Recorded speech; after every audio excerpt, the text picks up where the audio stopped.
The second he comes out, he dominates despite his presence. He's a world-class athlete. 245 pounds of pure force. He's a freight train. If you have the ball and you're near me, I'm trying as much as I can to put you into the ground. And Nardella just got punished by Farrell.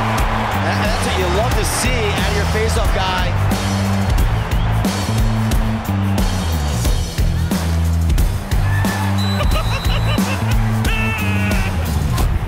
What's crazy is all my success in this sport started from a bet.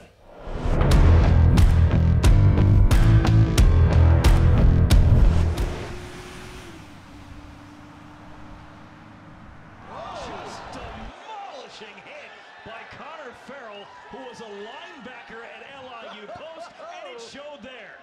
It doesn't seem real sometimes when you see him on TV from seeing him play ever since he was a little kid. I get goosebumps all over when I see him. It's like crazy, you know? Like we have a party here, like 40, 50 people to this last game. I'm John Farrell, Connor is my son. I'm Kathleen Farrell, I'm his mom. When he did that first hit in Boston, I was like, well, the league knows Connor Farrell's here. Oh my gosh, it's exciting. And sometimes you'll see with some of them, it's almost like he's in a wrestling match for the ball. When people are watching me out on the field on national television and they're wondering how I got there, it's crazy to think that it all started with a bet from my college roommate. This annoying little kid down the hall, his name was PJ. I think I do a much better job than him framing actually the bet because he doesn't remember anything. He would be bugging me nonstop, play lacrosse, we need a face-off guy, play lacrosse. And he finally one day said, if you can wrestle me and last Longer than 10 seconds with me in a wrestling match, I'll come out to practice the next day. I've never seen somebody wrestle 8 weight classes up, but I was up for the challenge if it meant he was going to play lacrosse. He lasted 11 seconds. I argue that it was 11 and a half. I was getting like scraped up on my knees. I was getting dragged back and forth. And then the rest is history. I was at practice the next day. And he was out to practice the next day. He's a man of his word, so he made a bet with them, and PJ, God bless him for attempting it. Look what happened from there on, you know? The Chrome Lacrosse Club selects Connor Farrell from CW Post. He kicked that one to the just demolishing hit by Connor Farrell. You're not going to win it cleanly, that's fine. Scrap, be an athlete. Former middle linebacker shows what kind of athlete he is. I honestly never thought that I'd be playing professional lacrosse. I was more focused on football and wrestling. I was just hoping for a cool face-off guy at the time. It looks like Thor. He is a handful. And now it's brought him back to the mat.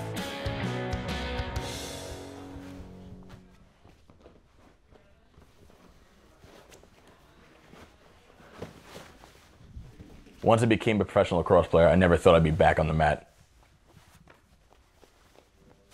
I'm here 3-4 times a week doing Brazilian Jiu-Jitsu. It's who I am today.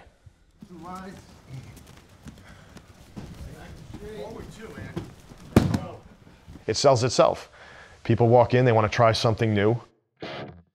If you have to use it, God forbid, it's the best martial art ever. Anthony stands back up strong, okay? Right from here. I love Brazilian Jiu-Jitsu because it's kind of like a face-off. It's 1v1. If you mess up, you get tapped out.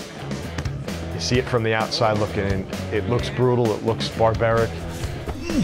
It's a lot of fun. Figured I might as well bring it back because wrestling and Brazilian Jiu-Jitsu is the best cardio I've ever done in my life.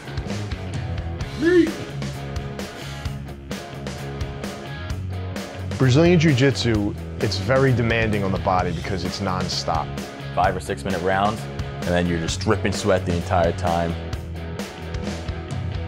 Why I'm obsessed with it, you can obviously see on the windows and the mirrors how foggy they are. You think 5 minutes isn't long, but a 5-minute round of Jiu-Jitsu is exhausting. Connor, being a professional athlete, he lasts all day on the mat. I love you, Steve. People who train in jiu-jitsu a lot are in touch with their entire body, head to toe. They know physically how to move, when to move. It can translate to other sports. The big thing is your grips. So being a face-off guy, I got strong forearms and strong hands, which is good for jiu-jitsu. You want to grab onto the gis and then keep them close. You don't want them being far away, so that I could eventually get to a move. Another part is the leverage. In jiu-jitsu, you're really pushing off your feet. You're never really on your knees, like facing off. I do SNG now, that's standing neutral grip, so I'm really driving off my feet and trying to bring all my weight into the ball. Same in jiu-jitsu.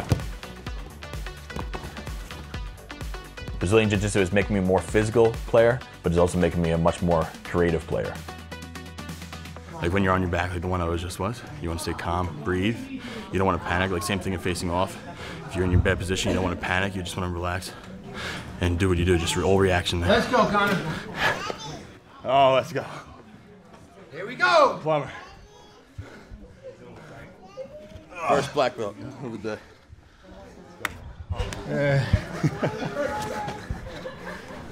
Oh, you're all fired up in camera, I see. Oh, yeah. I'm into this. Nah, not today.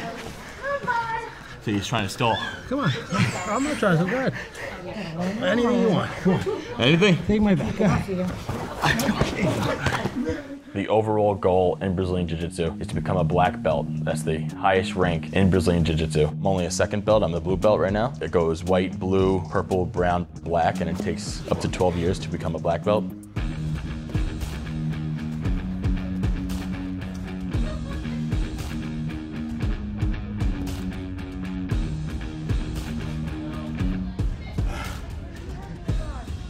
Black belts are good.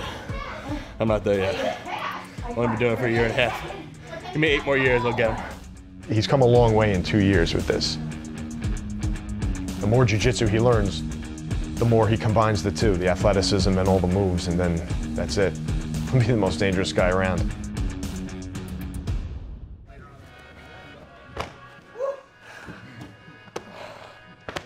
Brazilian Jiu-Jitsu brings me a lot of joy.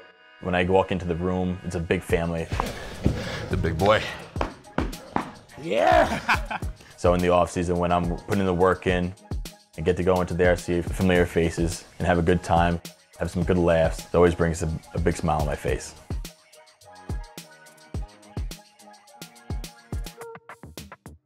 Next time on Way Off the Field.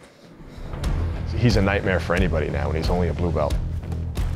To be able to compete at the same level as a black belt would be huge because they're the best of the best. You always got to put your money on the milkman, come on.